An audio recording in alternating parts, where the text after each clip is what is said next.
Kisah Rasul pasal 22. Pembelaan Paulus di hadapan orang Yahudi. Ayat 1, Saudara-saudara dan bapak-bapak, dengarkanlah pembelaan saya di hadapanmu sekarang. Dan ketika mereka mendengar bahwa ia berbicara kepada mereka di dalam bahasa Ibrani, mereka menjadi semakin sunyi, dan ia berkata, "Saya ini sesungguhnya seorang Yahudi, lahir di Tarsus di tanah Kilikia, namun dibesarkan di kota ini di kaki Gamaliel, dan dididik dengan tertib menurut hukum nenek moyang kita, dan bergairah terhadap Allah, sebagaimana kamu sekalian hari ini. Saya menganiaya pengikut-pengikut jalan ini sampai mati, mengikat dan menyerahkan mereka ke dalam penjara, baik laki-laki maupun perempuan. Sebagaimana imam besar juga memberi kesaksian tentang saya, dan segenap Sanhedrin, daripadanya juga saya menerima surat kuasa untuk saudara-saudara itu, lalu saya pergi ke Damsyik, untuk membawa mereka yang ada di sana, terbelenggu ke Yerusalem supaya dihukum. Dan terjadilah, ketika saya dalam perjalanan, dan hampir tiba di Damsyik kira-kira siang hari, tiba-tiba ada cahaya yang besar dari langit, bersinar di sekeliling saya. Dan saya rebah ke tanah dan mendengar suatu suara berkata kepada saya, 'Saulus, Saulus, mengapa engkau menganiayakan daku?'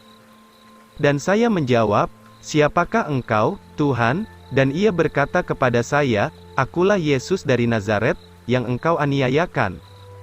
Dan mereka yang menyertai saya itu, sungguh-sungguh melihat cahaya itu dan ketakutan, tetapi mereka tidak mendengar suara dari Dia yang berbicara kepada saya.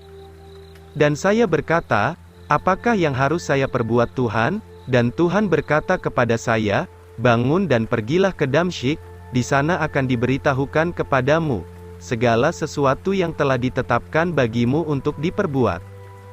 Dan ketika saya tidak dapat melihat oleh sebab kemuliaan cahaya itu, saya sampai di Damsyik dengan dituntun oleh tangan mereka yang menyertai saya. Dan ada seorang bernama Ananias, seorang saleh menurut hukum Taurat, yang mempunyai kesaksian yang baik dari semua orang Yahudi yang tinggal di sana. Ia datang kepada saya dan berdiri sambil berkata kepada saya, 'Saudara Saulus, terimalah penglihatanmu.' Dan pada waktu itu juga, saya memandang ke atas kepadanya. Dan ia berkata, 'Allah nenek moyang kita telah memilih engkau, supaya engkau mengenal kehendaknya dan memandang satu yang benar itu, dan mendengar suara dari mulutnya.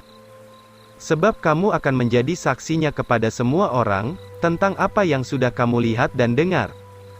Dan sekarang apakah yang engkau tunggu? Bangunlah dan dibaptiskan, dan basuhlah dosa-dosamu dengan menyeru nama Tuhan.' Dan terjadilah, ketika saya kembali ke Yerusalem dan berdoa di bait Allah, saya berada di dalam roh.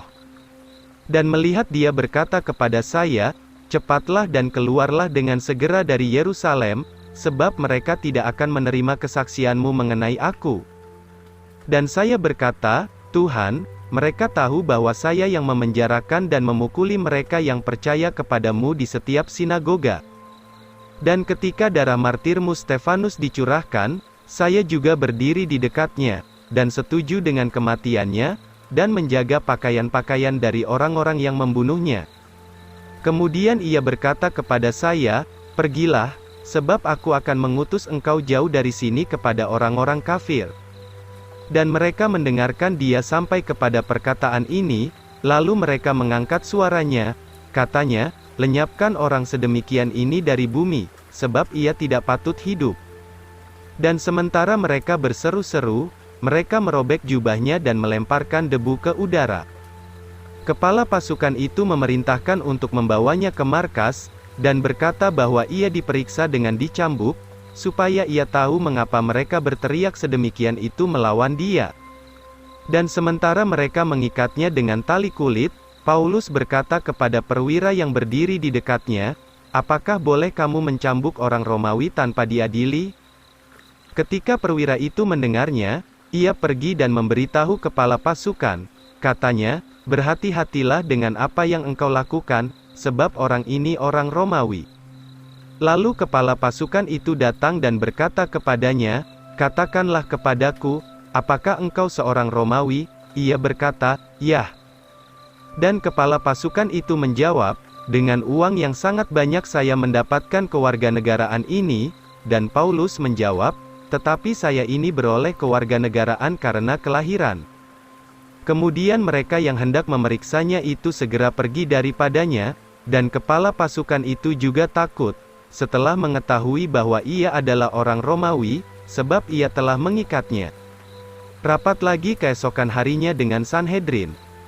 Ayat 30, keesokan harinya, oleh sebab ia hendak mengetahui kepastiannya mengapa ia dituduh orang Yahudi, ia melepaskannya dari belenggunya, dan memerintahkan imam-imam kepala dan segenap Sanhedrin datang, dan membawa Paulus turun dan menaruhnya di hadapan mereka.